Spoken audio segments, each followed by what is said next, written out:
Hello relatives, it's Dr. H.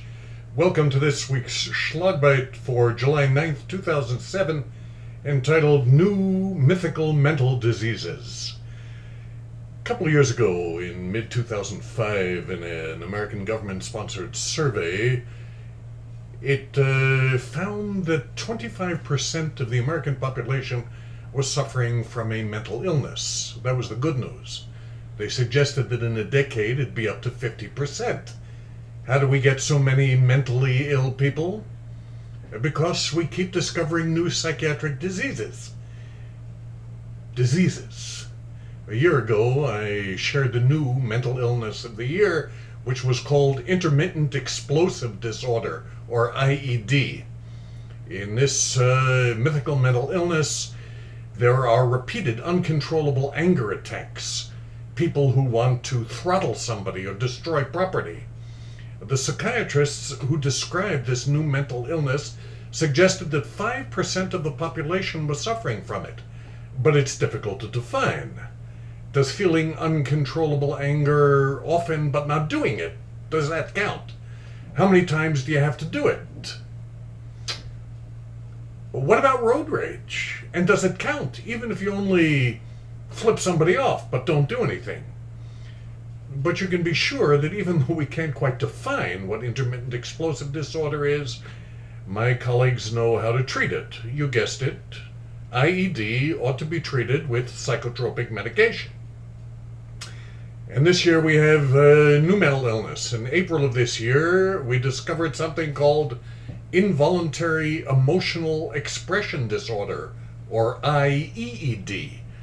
This mythical disease is characterized by uncontrolled episodes of laughing and or crying, causing extensive social and occupational dysfunction.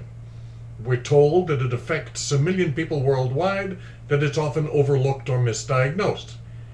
Now, mind you, we are not talking about neurological disorders like Lou Gehrig's disease, amyotrophic lateral sclerosis, or Parkinsonism, Alzheimer's, and other dementias, or neurological injuries in which such symptoms are often manifest.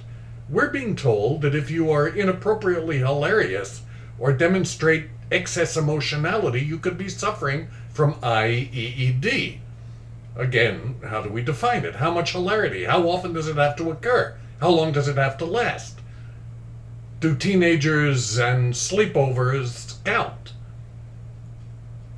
And just last month, the American Medical Association meeting in Chicago, in its House of Delegates, decided that they wanted to add video game addiction to the panorama of mental illness. It deferred that decision to the American Psychiatric Association for inclusion in its new edition of the Diagnostic and Statistical Manual.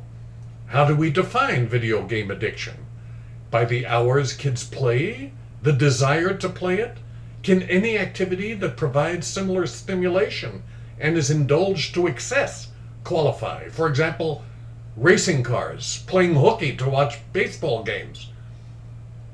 By declaring more mythical diseases, for which we, of course, prescribe real drugs, we are setting ourselves up to continue to make diseases out of social issues. We label unacceptable behaviors as sicknesses and justify treatment with potent and potentially dangerous drugs. There is no video game addiction. There are simply not enough parents around who say no and mean it. No! My mother said you can't do it. You can't play hooky to watch baseball. You can't gamble your milk money on games. You can't climb on the girders of new apartment buildings. Because if you do these things again, there will be consequences. And she followed through. What we need is limit setting, not pill pushing, for social issues made to look like new diseases. That's what I'm thinking about this week. Let me know what you're thinking on the Healing Cafe discussion forum, and we'll talk among ourselves. Remember, we're all connected. Nobody makes it alone. Stay connected. I say this for all my relations. Have a great week.